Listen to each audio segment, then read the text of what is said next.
I've always been skeptical about the dark rumors surrounding the deep web. Back in 2019, I was just a curious college student looking for an adrenaline rush late at night in my small apartment.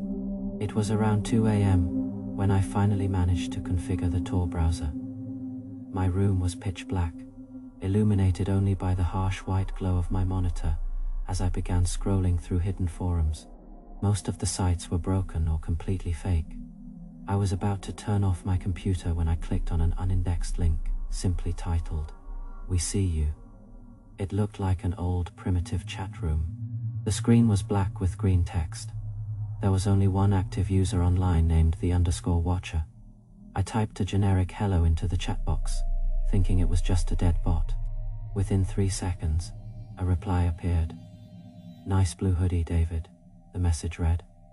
My breath caught in my throat. I was wearing a blue hoodie, and my name is David. I told myself it was a coincidence. David is a common name, and blue is a common color. I quickly typed, "Who is this? How do you know my name?" trying to sound calm. The next message popped up instantly. "Your webcam is covered with black tape. David, that was smart. But your curtains have a tiny gap on the left side." My eyes slowly drifted toward the window on my left. My heart shattered.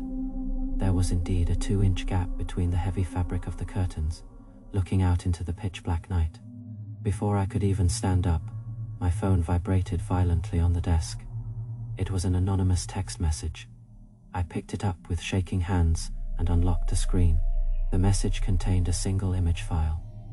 I opened it, and a wave of pure nausea hit me. It was a high-resolution photo of my own back, taken from outside the window, through that exact gap. The photo was crystal clear. It showed the blue light of my monitor reflecting off my face as I sat at the desk. The picture had been taken less than 60 seconds ago. Suddenly, the chat box on my monitor updated. "You look beautiful when you're scared, David. Turn around." Panic completely paralyzed me. I couldn't move, couldn't scream. I forced myself to look over my shoulder, expecting someone to be standing right behind me inside my own room. The apartment was empty. The door was locked, but the danger wasn't inside yet.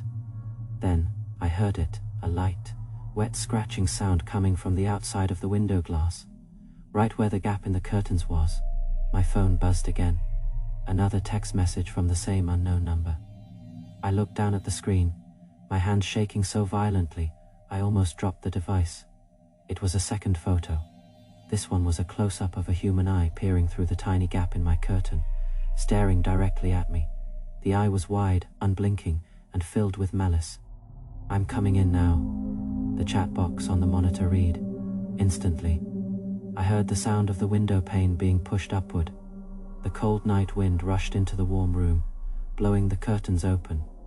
Adrenaline finally overthrew my paralysis. I didn't look back at the window. I bolted toward my apartment's front door, unlocked it frantically, and ran out into the dimly lit hallway. I didn't take the elevator. I sprinted down the concrete emergency stairs, flying down 3 flights at a time, my heart pounding so hard it felt like it would burst out of my chest. I burst into the main lobby and ran past the sleeping night doorman, straight into the pouring rain outside. I didn't stop running until I reached a well-lit 24-hour convenience store 2 blocks away. The store clerk looked at me like I was insane. I was drenched in rain, pale as a ghost, and hyperventilating. I used the store phone to call the local police, my voice shaking as I explained the situation.